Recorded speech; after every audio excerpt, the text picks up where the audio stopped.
So, Mikey and Bethany here. It's so lovely to have you with us. We haven't practiced this bit, have we? Why don't you just introduce yourselves a little bit and just say who you are, where you're from, and anything else you want to tell them, and then we'll hand over to you. So thank you so much for welcoming us today and having us come to share with you all. So I'm from not too far away from here, in Gloucestershire, Newent. And I've actually come along to this church a couple of times already. My mum lives in Malvern.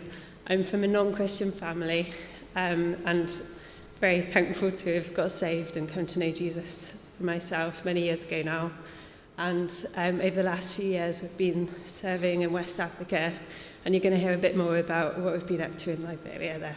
So this is my husband Mikey, who has been able to come along on this journey with us.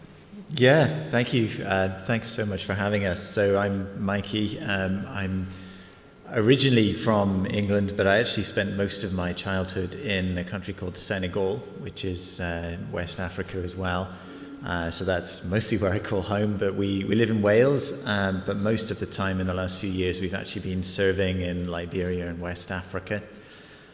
So I became a Christian at a younger age, when I was 12 really, and been following Jesus ever since. So it's a real privilege to have this chance to come and share with you. Let me pray, and then I'll hand over the clicker, which is the signal you've got power. Lord, we thank you for bringing Mikey and Bethany to us today. We thank you for the work that you've called them to in one of the poorest countries of the world. And we pray as they speak and share now that you would move our hearts to follow you more closely and to know how we can play a part in your bigger picture in the world. In Jesus' name, amen. Okay, thank you so much for welcoming us to your Harvest Festival. And I think really the verses that were read there are actually really poignant in a lot of what I'm going to try and share with you. So what I would love for you to do is just to get a sense and try to explain a little bit of what it's like to live in Liberia as a child. If you can just cast your mind back to your childhood or to the childhood of your child or of your grandchild or a niece or nephew or whoever, a child in your life. And I want you to imagine that your child is getting sick. And if you live in Malvern, or if you live in Wales, where I live and also practice sometimes as well, there will be a doctor, or there will be a nurse, or there will be a hospital that the child can go to. And there will be a place that you can take that child, and your little one will get pretty good care from the NHS definitely from the NHS. Now, I want you to imagine that you're in Liberia and the NHS is not a thing. It doesn't exist. So you've got your little one, or even maybe you are even this little one, and you are carrying this child from hospital to hospital, and you can't find any hospital that actually has any medicine or any doctors. And you get to one little clinic and there's just a guy there who's kind of having a go, handing out bits of paper, telling you to buy things. But then what's happened is you haven't got any money because there's no money coming into the country because the economy's just broken. There was a civil war for 15 years and then Ebola came, and now there's no businesses. Nobody's selling anything or managing. And your baby's getting sicker and sicker, and you can see your little one is basically wasting away and getting sick in your arms, and you don't know what to do. And occasionally people have come in and tried to help or tried to give stuff here and there, but it just hasn't really worked. And so eventually you finally stumble your way into a little mission hospital called Elwa Hospital. And I'm just telling you that because that really is the context in which we arrived into Liberia about 3 years ago. And arriving there, when we arrived there was very little even in the Elwa hospital for children. There was a little ward, but there was no doctor there with any experience or knowledge of treating children. And there was very little medicine for the children. And the hospital had no funding for caring for children, so that the mothers would have to pay bills which they couldn't afford. So the children's ward was basically sitting empty. And the question that we had to ask ourselves coming into that as a couple is, what does Jesus want us to do in this situation? What are we supposed to do about this? You know, we're coming into this as a couple. We didn't have a lot of resources. We were coming in. We're really coming with sort of 2 loaves and fishes, and that's it. And just praying, God, would you please do something? And really the only thing you can do in that situation is look at Jesus and look at what he says and what he does. And really the verse that kept coming back to us was Matthew 19:14, where Jesus says, "Let the little children come to me and do not hinder them." And all sorts of other things sort of came into our minds as we were praying about what to do with the children at Elwa who were coming to the hospital and who were really sick. And basically it came down to, well, what did Jesus do when he's on this earth? And Jesus is running around and he's going, Jesus, if you actually look at the way he goes around in the Gospels, he doesn't really have a kind of a roadmap or a strategy. He's going from place to place. He's responding to need. He's listening to people. And above all, he never leaves anybody behind. He is healing people. He never leaves anyone bored. He leaves people challenged. He leaves people excited. He leaves people frustrated.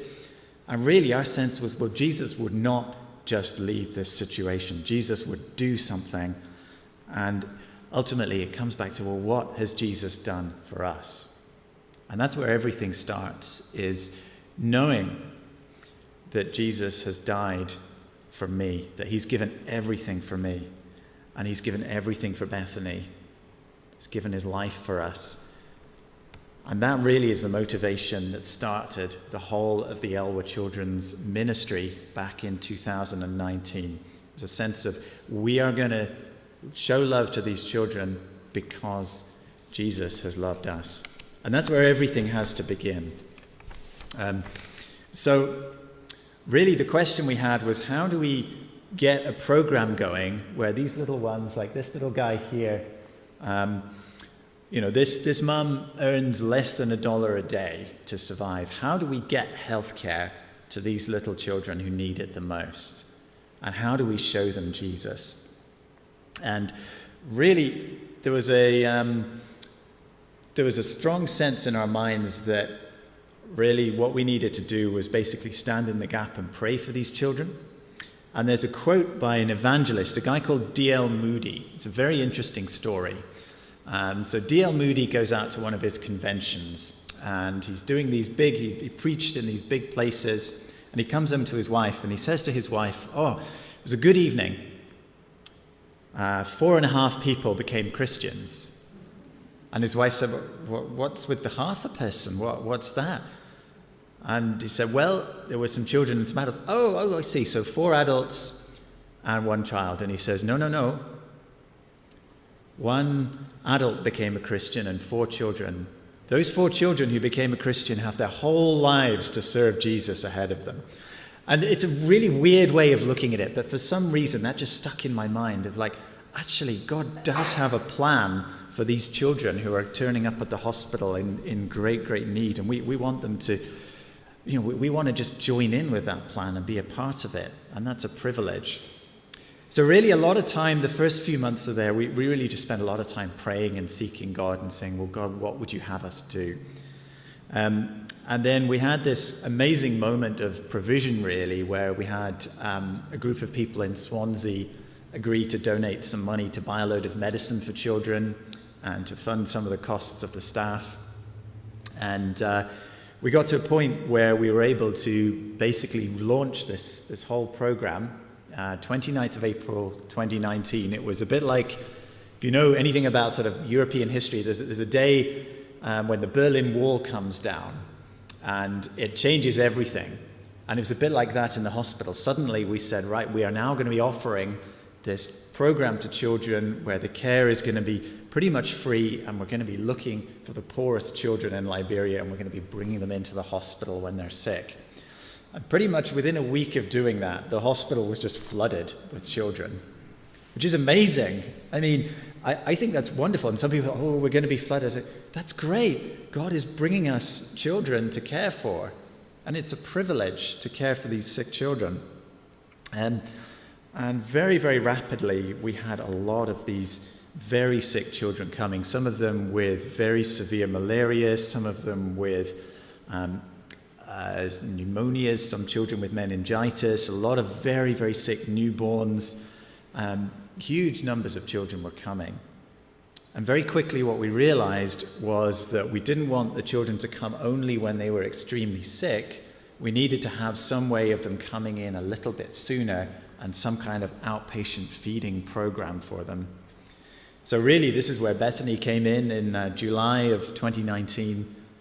We started something called the Under 5 Clinic, which was basically, at the start, it was just Bethany would carry a bucket of medicine down some stairs to this tiny little room in the hospital, and we would just have children, coming in, and it was just Bethany and 2 nurses running this thing at the start.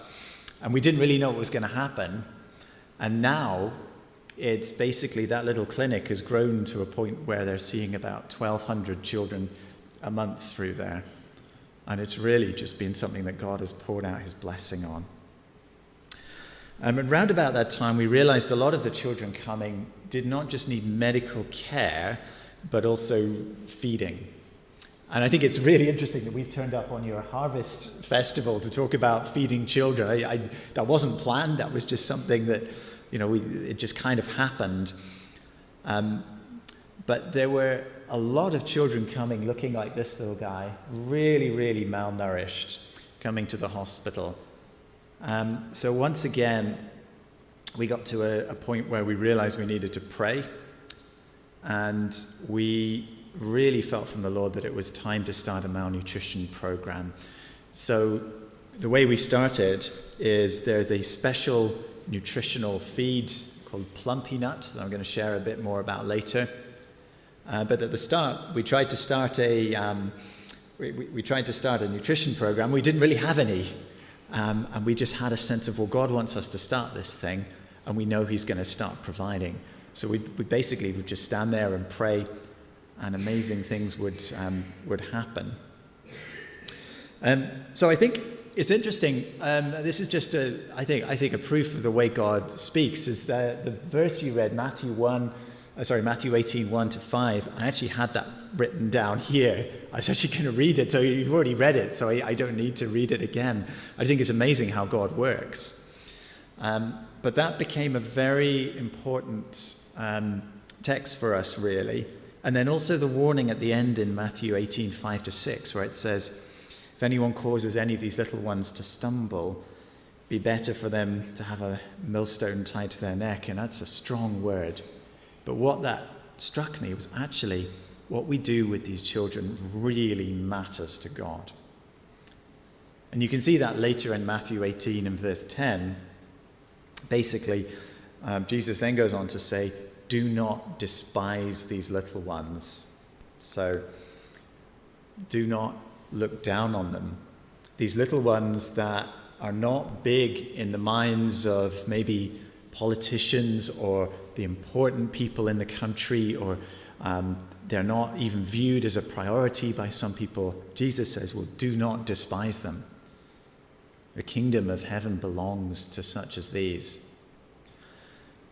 And I think one way that I found very helpful to look at what's happening in Liberia is, rather than looking at, isn't it good that there are some doctors doing something, it's like, well, actually, isn't it amazing that Jesus has given us the privilege to serve these children? Isn't it amazing that God is bringing these children to be served?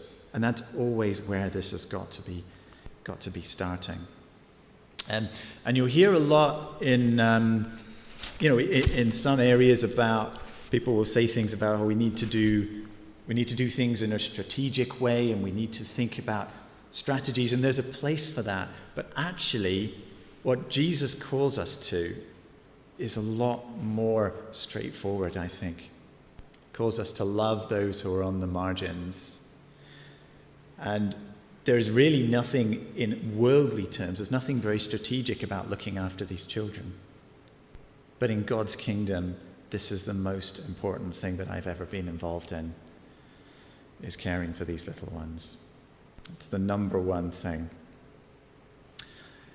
And really, the main thing I kind of want to share is that actually God's kingdom is completely upside down. There's nothing that, the things that we may hold as valuable in this world, God isn't really that bothered about them. But he's very, very interested in what we do with children and how we show off his glory to children.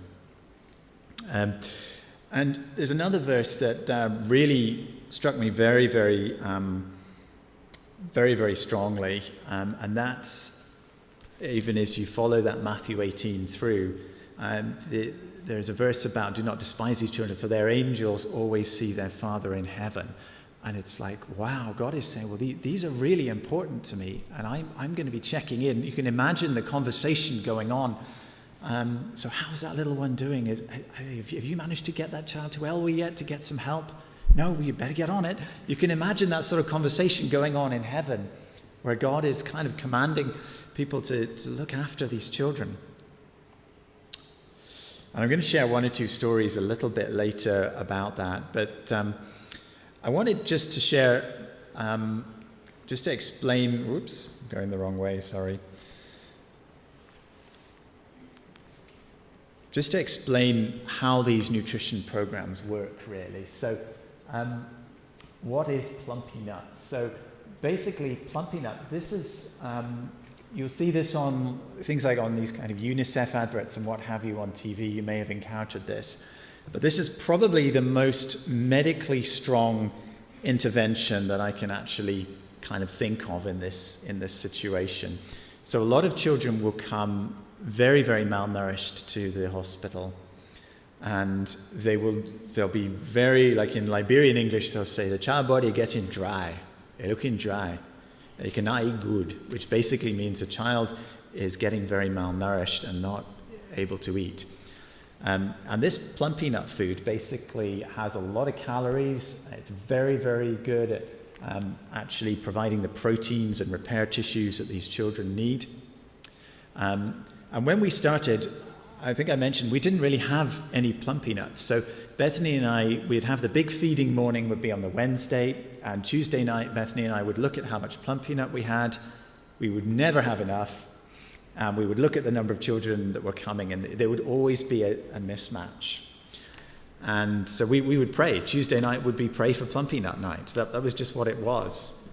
And every time God would do some kind of miracle. Like there was one morning where we were running out, and suddenly somebody just turned up with these 2 massive bagfuls of the stuff and said, "This is for the kids." Another time, we were running out. We were almost at zero, and then we'd been trying to figure out where is the UNICEF stock? Why aren't they giving us to any to Elwa? And then suddenly they turned up with like 6 cartons of it, and we were fine again. And then a real answer to prayer came when there was a group, a really amazing organization from America called Live 2540. And really their advocacy is, the clue is in the title really, Matthew 25:40. Their whole mission is to care for the poorest of the poor. And they just turned up one day with a really sick child, and Bethany took care of this child, and they were very struck by, well, there's suddenly a bit of life in this hospital. How is this happening? So they took us out to dinner, and they asked me, so what is the one thing we could do for your hospital? I said, could you get us Plumpy Nut? Like, I don't mind how you do it, but is that something you could do so that we're not constantly running out? And by the end of the evening, there was a guy, Zach, he was their kind of boss guy, and he he went away and said, well, we're going to get you Plumpy Nut. And I was like, thank you. And he was like, I don't know how, but we're going to find Plumpy Nut. I was like, brilliant. And I was expecting kind of nothing. And then 2 weeks later, I got this call saying, we found a guy in Guinea, which is like next door to Liberia. He's just started a Plumpy Nut factory. And we've just managed to get enough funding to get Plumpy Nut to you guys. It's right through to the end of 2023. And God just provided and provided. And I actually had a message from one of my missionary colleagues out there. She's a lady from Yorkshire, actually. And she sent me a message just this week saying, Mikey, there is so much Plumpy Nut in the hospital now that we cannot get into your office because it's too full. And I was just like, wow, God is amazing. I've got it sounds a bit cheesy, but when I was in university, I used to have a little mug with simply the words, God is wow, written on it. I don't know where I got this thing. I gave it to some friends of mine who aren't Christians, and they're still not Christians, but they look at it, and then they hear these stories, and they're like, yeah, God is maybe God is wow. And that's just something that I'm always really struck with, is actually God is bringing people to help in this situation. And so there's all kind of things that people are doing, and these are some of the children who need Plumpy Nut. So just to explain the way this works, when a child is very, very sick, if they're very malnourished and they've got a medical problem like pneumonia or malaria, sometimes they'll be admitted on the ward, and a lot of the time they're even too sick to take the Plumpy Nuts. So they get given a kind of a group of very, very special milks and things, and then as they get better, then they go on the Plumpy Nut. And then all the children who are on the outpatient feeding program, there's, now we're up to there's well over 1,000 children have been through the nutrition program now. I think we're moving 1,500, 2,000 so far in the last, just over 2 years that's been running, have been through this program. And it just keeps expanding, and it's one of those things where it's like, I'm not really in control of this anymore. God is in control of this, and he is taking it where he wants to take it. And you can see right on the end there, that's our under 5 clinic that Bethany started. And at the start, it was literally just kind of one big room, and now it's got its own rooms, it's got its own, it's been completely repainted. And all the painting you see in the background in the other 2 photos, that's actually Bethany's painting. It's all been very, very homespun, really, a lot of this. But I just want to show you, I love this picture. This is what I call Harvest Festival at Elwa Hospital. So whenever we get a delivery of either the Plumpy Nut or the therapeutic milk, things really kick off, because it's an answer to prayer, and everyone in the hospital knows how much prayer has gone into bringing this stuff here. So it's a huge, huge thing. And this is Emma, who's our ward supervisor, and Joanna, she's the under 5 clinic supervisor, and Emmanuel there. And they're just kind of welcoming in the various nutritional things. And that's always a huge answer to prayer. So basically what happened was, as we were expanding this, and from July 2019 we started the feeding program, we had 6 beds as inpatient feeding. By the end of September 2019, those 6 beds were completely overwhelmed, and we just didn't have space. So what happened was we just started repurposing other beds, and we started knocking down walls to make beds. And the entire ward had to be basically reconstructed because we didn't have enough beds for all the children that were coming. And so it's gone from 6 beds, now it's up to 15 beds of nutrition, and there's another 17 beds for all the other sick children who don't have nutritional issues. And the under 5 clinic was just open 3 days a week, now that's 5 days a week, so it's kind of mushrooming into this huge thing, really.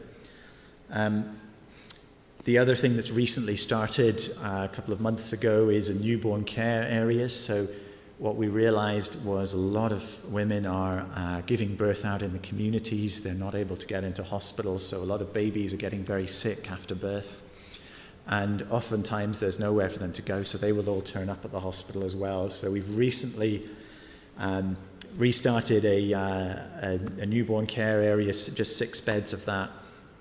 5 beds and 1 incubator. We have an incubator which I sort of had to do some amateur engineering to kind of reboot it. I knew nothing about incubators before I went to Liberia, but then you have to learn these things. You have to kind of fix these things, and that's been a huge blessing as well. So I wanted to tell you a little about this little girl. So I can't give you her name, but she turned up. This would be about February 2020. She turns up, and this is actually her aunt. And when she turned up, this child had been completely abandoned, completely just nobody cared for this child. And there was this bunch of missionaries way out in the bush who basically found this child and said, we need to do something. There's some kind of nutrition program happening at this hospital near the capital. Let's take her there and see what happens. So they turn up, and this little child is basically almost dead on arrival, really sick, very wasted, the heart so malnourished that the heartbeat was actually really, really slow. And in a child, if you see a very slow heartbeat, that's a real, oh my goodness, this is very dangerous. And we don't have an intensive care unit. There's nothing like that in the country. All there is our little team and what we have. But what was incredible, this little one comes straight up to the children's ward, and I have never seen such an incredible bit of team working as on that day. The entire ward, all the nurses and all the various people who'd a lot of them not even been through nursing home. The entire team comes together over this little cot, and everybody's doing something. One of the nurses is putting on oxygen, the next one's putting in the drip, someone else is doing the calculations, someone else is starting the feeds, someone else is putting in nasogastric tube, and the entire team there was this weird kind of calm that came over this tiny little room, and that as a Christian is one of probably only about 2 or 3 times when I genuinely would say I felt the presence of angels. It's really incredible. And within a week, this child was eating the Plumpy nut, and same child there on the other side under the Christmas tree. Just a few months later, completely transformed.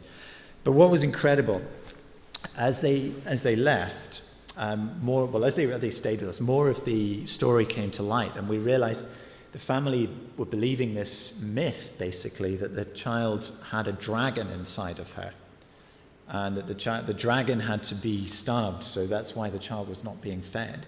And then when they came to the hospital and they saw the child looking well and happy and running around the place and well fed, they were like, "What is this?"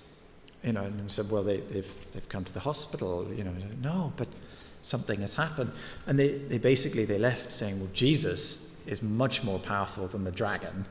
We're gonna serve Jesus now." And incredible.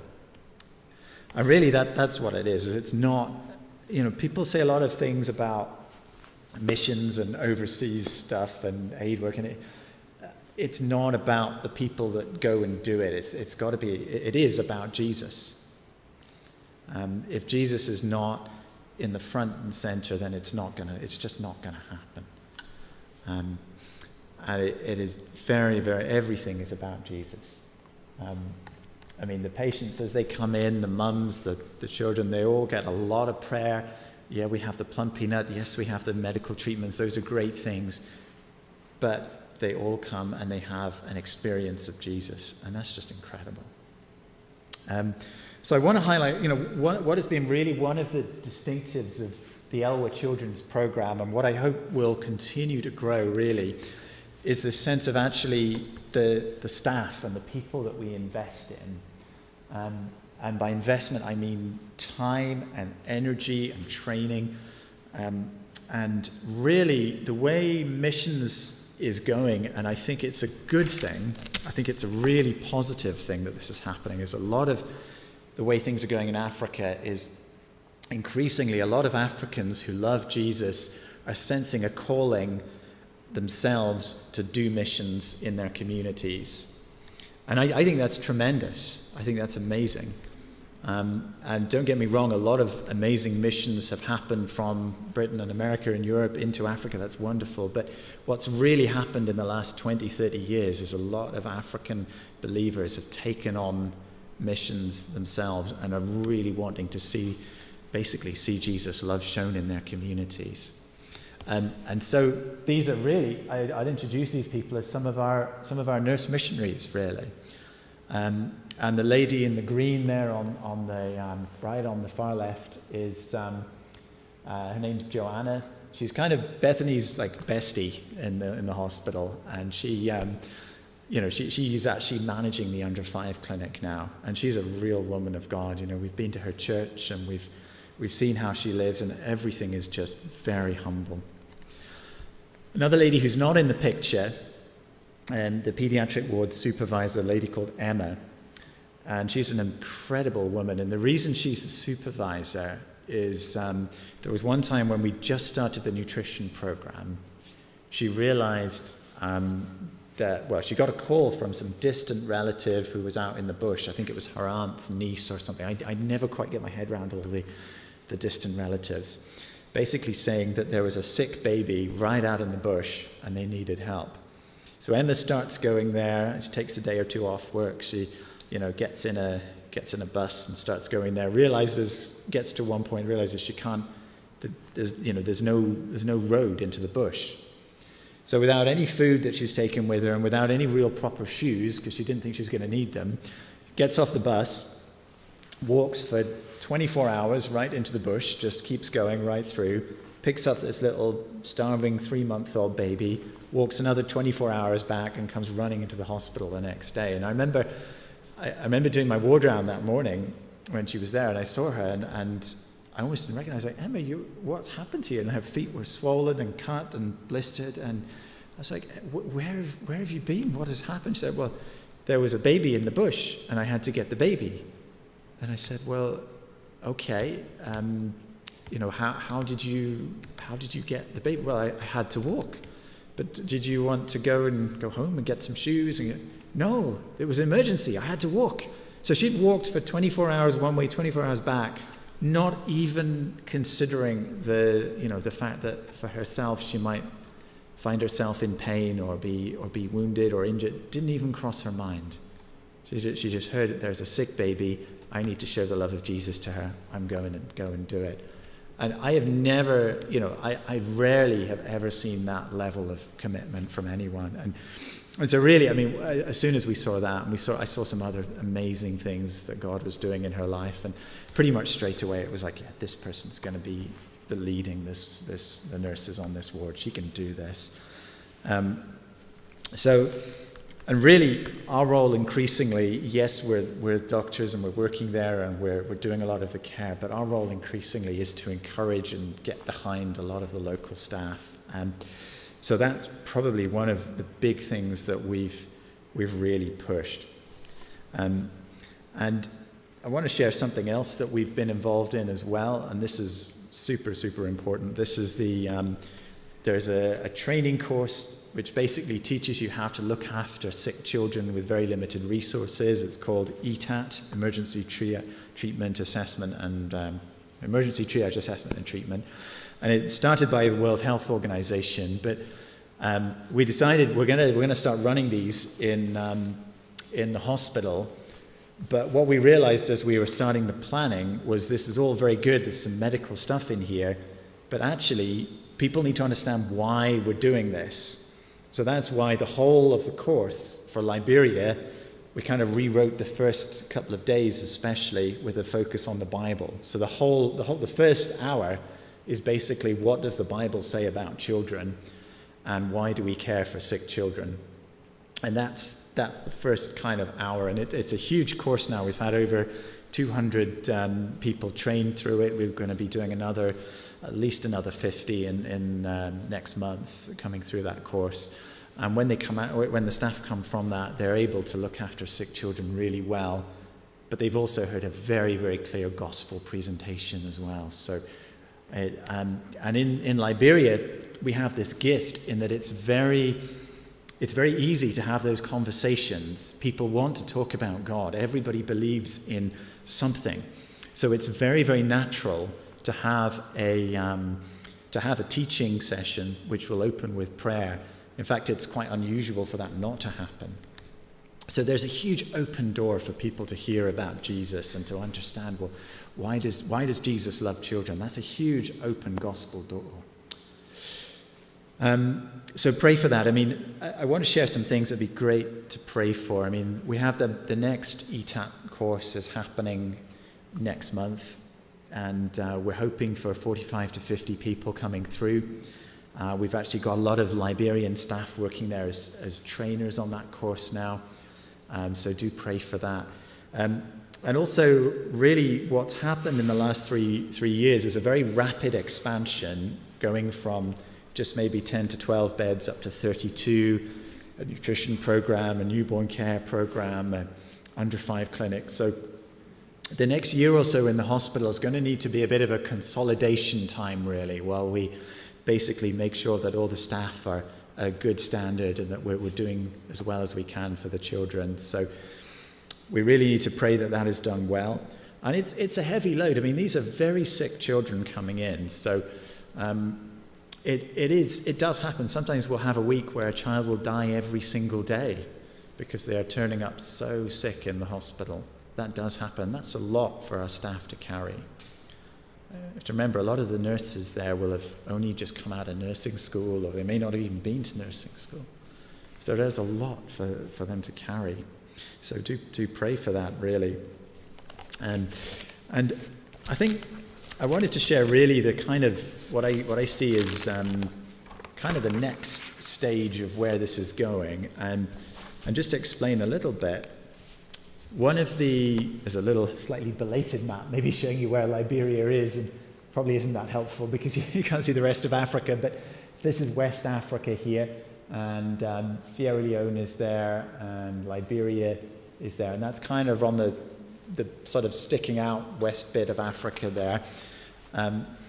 And what we've realized, and a lot of people have asked for this, is that there's a lot of very sick children who are often way out in the bush, a bit like that baby I was sharing about just now.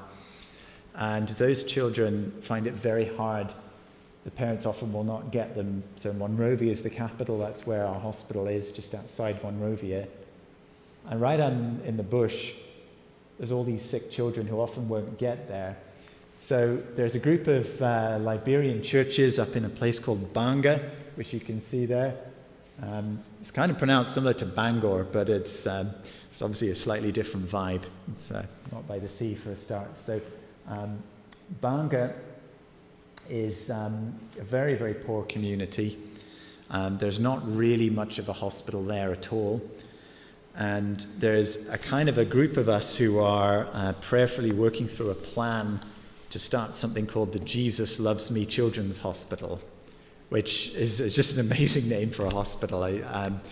And the goal is to open this thing probably in June of 2022. And it's going to be very small. We're looking at maybe just 12 to 15 beds for children. We're looking at probably a building that's smaller than this church, actually. And that is kind of the goal. There will be to basically have the children's program that we have at the Elwa hospital near Monrovia, but running in Banga as well, and running it at roughly the same kind of level. So that's a huge thing to pray for, really. It's a new idea, it's a new venture. It's very much in the middle of nowhere, but really it's in the middle of a lot of children that Jesus loves and that are not at this point able to get any care. So please pray for wisdom in terms of how we set that thing up. I mean, we're going to have to start from nothing, really. All we know is that we have a few people who are wanting to get behind it. We have a lot of ideas. We have a blueprint, and that's about it so far. But God is bringing these sick children to us, and that's a privilege to be serving those. So in terms of our future, I'm going back to Liberia in 2 weeks' time. I'm going to be there really right through the rest of October and into November as well, doing the training looking at some of the planning for the Banga project, and then also overseeing and troubleshooting a lot with the nutrition program in Elwa. There's a lot of management and things that need to go into that. And then our goal is to be back in Liberia in June, really as a family. So us, Bethany, myself, and baby on the way, probably all going to go there in June. So do pray for that. That's kind of what we're working towards really at this point. Really, when we do go back as a family, I think our time is going to be split between the two different areas. Firstly, in Banga, getting the things set up and running well, and then also in near Monrovia in the Elwa Hospital, making sure that program is continuing. I think just keep praying for that. Pray for our team, and really that the love of Jesus is shown through them. It can be very stressful working there when you're dealing with a lot of very sick children and your resources are very limited. But God is providing. I'm incredibly thankful to not only the various people and churches who have been supportive, but most importantly to God, who is providing all of this. And I mean, recently on the last visit, God had actually provided us with basically a completely new oxygen system for all these children, and that again came out of nowhere really. So we're being looked after, and that's incredible. So I think rather than me adding any more kind of words, I wanted to leave you with a video just to show you what's really going on there, and then I think I'll invite Dave to come back up. So let's see if this goes. Liberia faces a lot of challenges because of the healthcare landscape. So there is a lack of facilities really that are equipped to treat malnutrition, and it's a huge problem. ELWA Hospital has been opened for close to 60 years. August 2019 we began a malnutrition program in partnership with the Ministry of Health. People are getting to know that we have this open here, not only just receiving malnourished children, but we are educating them also, and we are having a whole lot of success stories. These two little areas with 3 beds each, and they just rapidly filled within a month of us opening it. So Samaritan's Purse came on board and we invented this area here, which is another sort of 9-bed unit.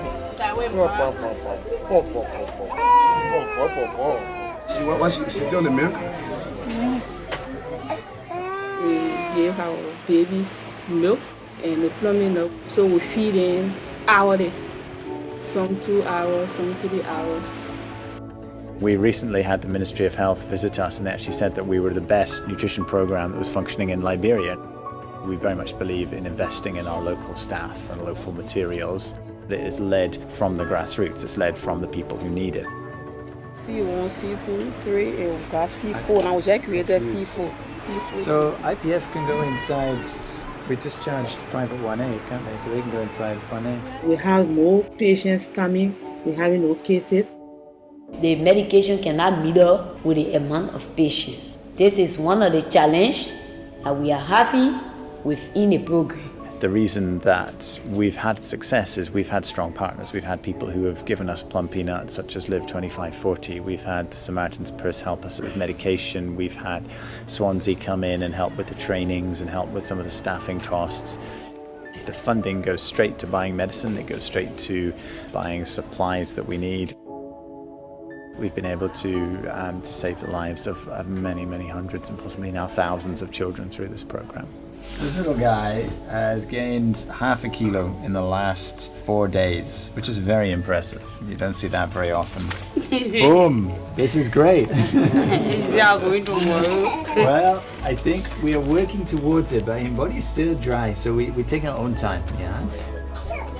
We had a little child from Buchanan down the road who had been completely abandoned. The whole team just comes together in this incredible sort of moment. when her family came to collect her, they didn't believe it was her, it was a different child. And really they left saying that Jesus is more powerful than anything they've seen before. And for us, I mean, that's huge, to be allowed to be part of God's plan for these children. And that's always a privilege.